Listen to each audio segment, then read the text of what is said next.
이게 여러분들이 봤을 때 정상적인 지금 시장이라고 보여지십니까? 부동산 대세 하락장이 찾아왔던 시기에도 이런 거래량은 나온 적이 없습니다. 이거는 말도 안 되는 얘기예요. 거래가 완전히 말라버렸다. 이런 분들한테 기회가 오는 거다. 네, 안녕하세요. 반갑습니다. 이경민의 부동산 하이킥의 이경민입니다.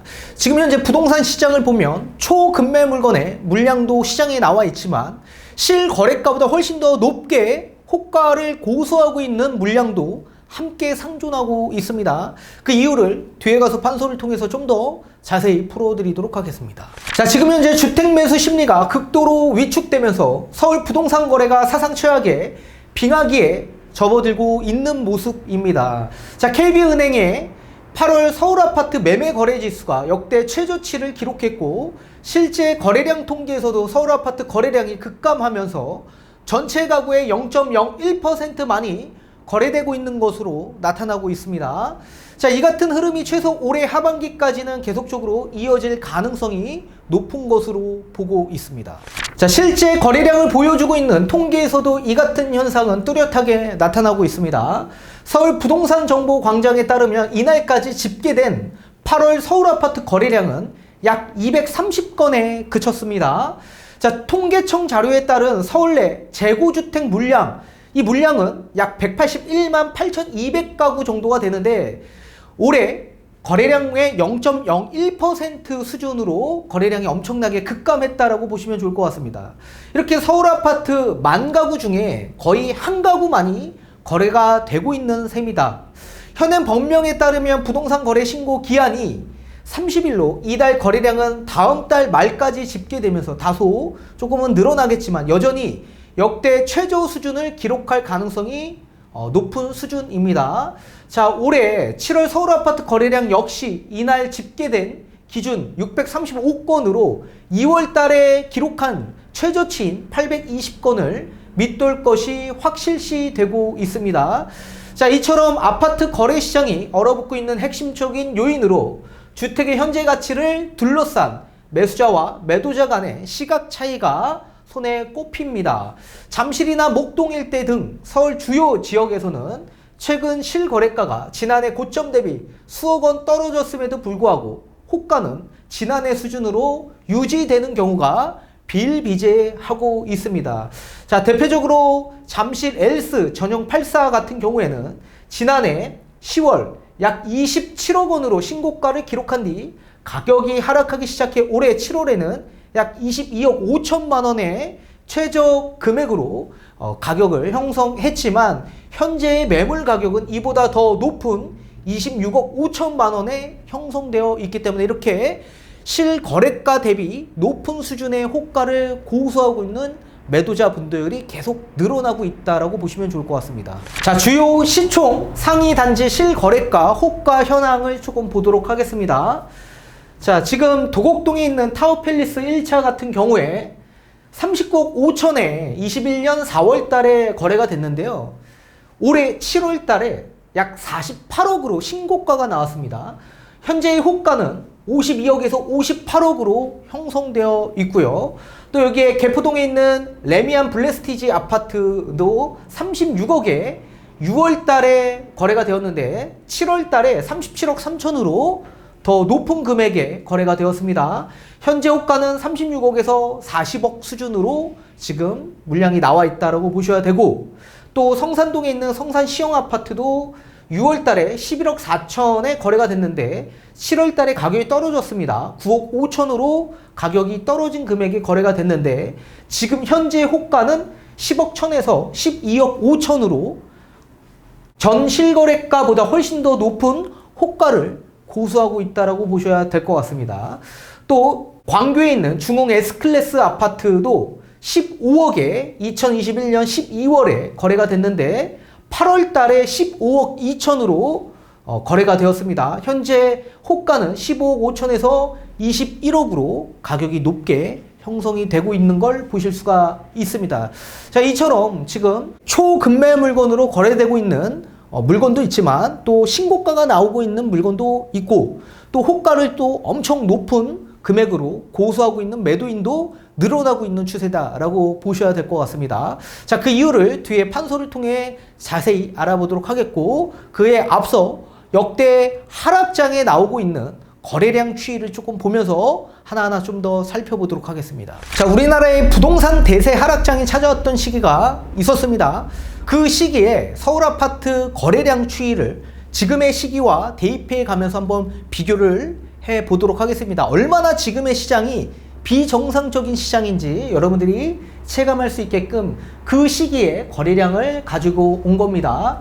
자, 우선적으로 2008년에 서브프라임 모기지 사태가 일어나고 나서 이 부동산 시장이 가장 악재라고 할 수 있는 금융위기가 찾아온 적이 있었습니다. 자, 금융위기가 찾아오기 이전에는 거의 한 10,000건 정도의 거래량이 나오면서 약 5,000건, 3,000건이 나오면서 1,000건대까지 역대 최저치의 감소량을 보인 적이 있었습니다. 11월 달에 1,163건을 기록하면서 지금 현재까지 역대 최저치의 거래량을 기록한 적이 있었습니다. 그리고 나서 2009년에 이런 불확실성이 좀 해소되면서 부동산 시장의 MB 정권이 완화 정책을 활용하면서 거래량이 다시 회복하는 걸 보실 수가 있습니다. 이렇게 거래량이 회복되고 나니 아파트 가격이 다시 정고점을 회복하는 그런 추세적인 상황이 나온 적이 있었습니다. 자, 그리고 2013년에 완전히 대세 하락장이 찾아오면서 강남 아파트 가격대까지도 폭락한 적이 있었죠. 30에서 40%까지 가격이 떨어진 적이 있는데, 그렇게 떨어졌음에도 불구하고 거래량은 약 5,000건 정도를 유지한 적이 있었다. 그리고 가장 낮았던 시기가 2012년 6월달, 7월달, 8월달 기준이었는데 약 2,000건의 거래량이 나온 적이 있었습니다. 이렇게 거래량이 눌려있다가 다시 거래량이 회복되면서 2013년 말부터 다시 본격적으로 집값이 조금씩 움직이기 시작했습니다. 또 2018년 기준에서 8월달에 약 15,000건을 기록하면서 9.13 대책이 나오고 나서 어떻게 되죠? 본격적으로 감소하기 시작합니다. 그래서 11월 달에 1,700, 12월 달에 1,500건 정도가 나오면서 2019년 상반기 때까지 거래량이 최저치를 기록합니다. 이 당시에도 부동산 대세 하락장에 매스컴에 뉴스 기사들이 쏟아져 나왔던 시기였었죠. 그리고 나서 이런 불확실성이 좀 해소되고 또 이 규제 정책이 적응이 되고 나서 어떻게 되죠? 다시 거래량이 회복되면서 집값이 폭등한 계기가 되었던 거죠. 또 2020년 이 당시에도 거의 한 15,000, 10,000건 정도의 역대 거래량을 계속적으로 기록하면서 이 8월달 그리고 9월달부터 본격적으로 거래량이 침체되기 시작합니다. 이 당시에는 2020년 7.10 대책이 발표가 되고 나서 이 조정 대상 지역 투기 과열 지구인 서울시장에 투자 수요가 완전히 유입이 제한되면서 거래량이 급감하기 시작하죠.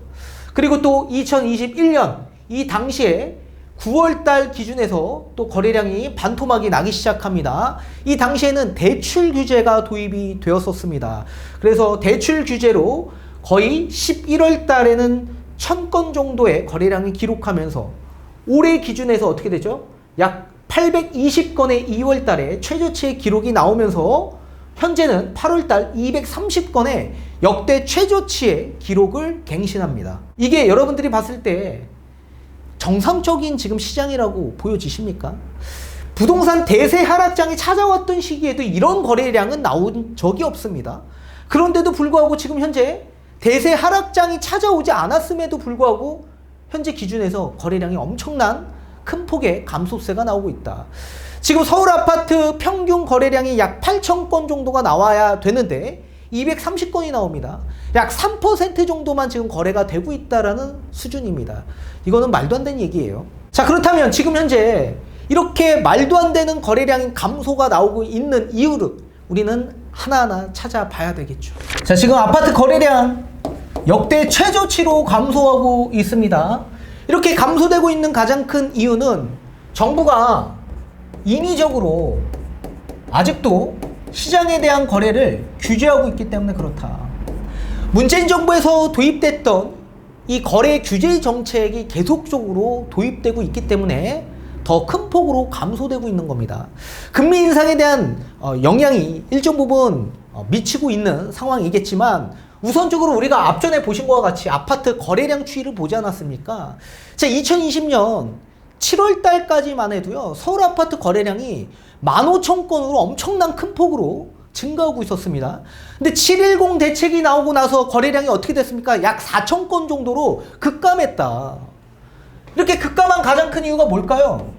취득세에 대한 중과 제도가 도입되고 나서부터 서울 시장, 서울 부동산 시장의 투자 수요가 엄청나게 제한이 됐기 때문에 거래량이 큰 폭으로 감소가 된 거죠.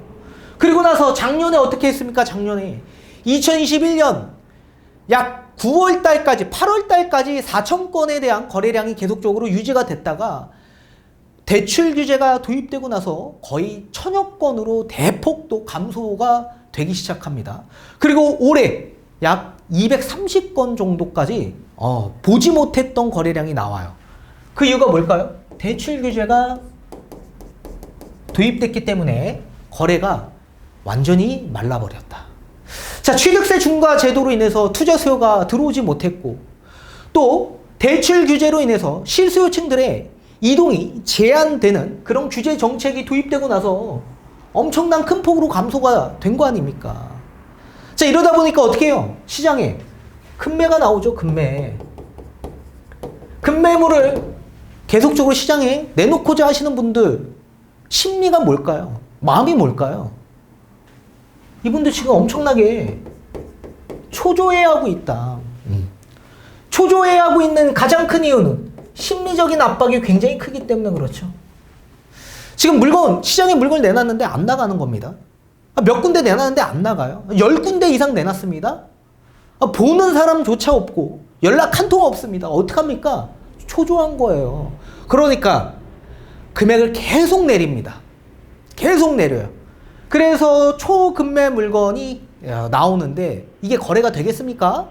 지금 말도 안 되는 비정상적인 지금 시장인데 이게 거래가 되겠습니까? 안 나가는 거예요. 그러니까 더 심리적 압박이 커지게 되는 거죠. 이런 상황에 또 절세 목적으로, 세금적인 절세 목적으로 어쩔 수 없이 울며 겨자 먹기로 또 내놓고자 하시는 분들도 많죠. 일시적 2주택의 비과세 혜택 기한이 다가오는 겁니다. 그래도 내가 저렴하게라도 내가 매도를 해야지만 일정 부분 수익이 나는 거예요. 그래서 그냥 절세 목적으로 내놓는 거죠. 또 취득세도 2년 이내에 매도해야지만 취득세 중과 없이 취득을 하는 거죠.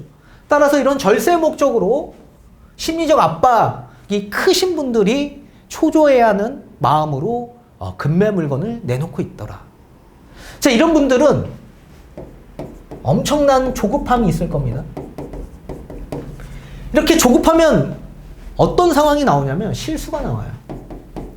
이분들은 시야가 미시적 관점밖에 없는 겁니다. 시야가 굉장히 좁습니다. 시야각이 굉장히 좁다. 이 시야각에 따라서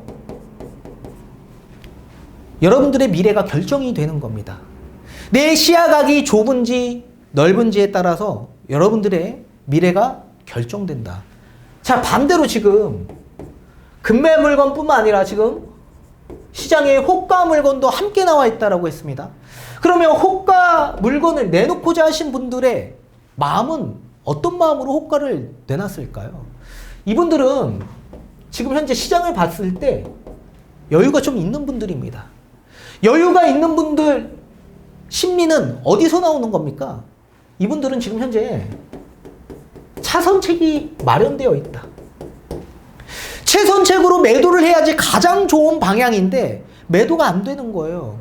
그러면 매도가 안 되면 어떻게 해야 됩니까? 다른 방안을 모색해야죠. 차선책을 마련을 해놓은 겁니다. 따라서 지금 2주택 전략으로 유지를 한 상황에서 정책적 변화를 기다리는 거죠. 이 정책적 변화는 완화 정책을 뜻하는 거겠죠. 완화책, 이 불확실성이 존재하는 것들이 해소가 되는 정책들이 하나하나 발표가 되면 어떻게 됩니까? 거래량은 회복된다.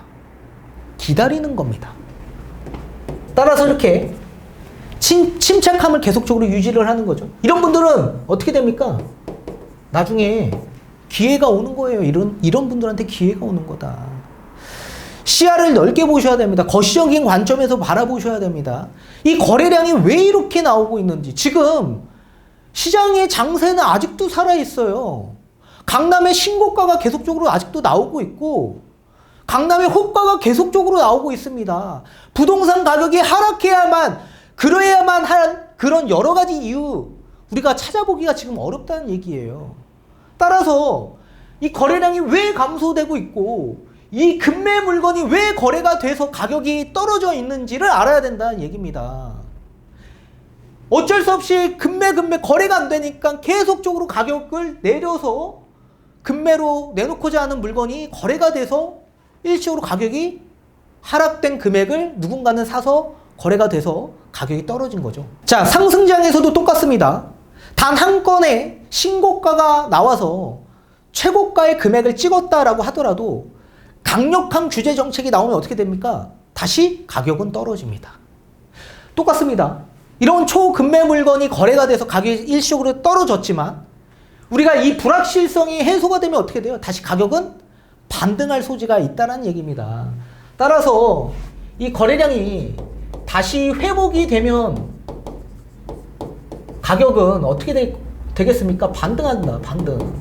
반등의 소지가 나올 수 있다 보니 호가를 내놓으신 분들은 차선책도 마련되어 있고 정책적인 변화도 이해를 하고 있다는 얘기입니다. 그러다 보니 어떻게 됩니까? 여유 있게 기다리는 거예요. 침착하게. 그러면 본인한테 기회가 온다라는 걸 알고 있는 분들이 많은 거겠죠. 자, 따라서 경험의 차이에 따라서 완전히 다른 가격으로 매도를 할 수밖에 없을 겁니다. 자, 그렇다고 해서 제가 부동산 가격이 엄청나게 또 폭등한다. 저는 그렇게 얘기한 적 없죠. 폭등 장세 이미 끝났다고요. 그러면 이제 장세는 뭐 어떤 장세냐? 이제 보합 장세다. 횡보하는 거다. 이 횡보는 가격이 눌려 있다가 또 일시적으로 또 가격이 반등하는 이런 상승과 하락이 공존하는 그런 시장을 보합 장세라고 하는 거고요. 대세 하락장은 완전히 계속적으로 떨어지는 구간이 찾아오는 겁니다.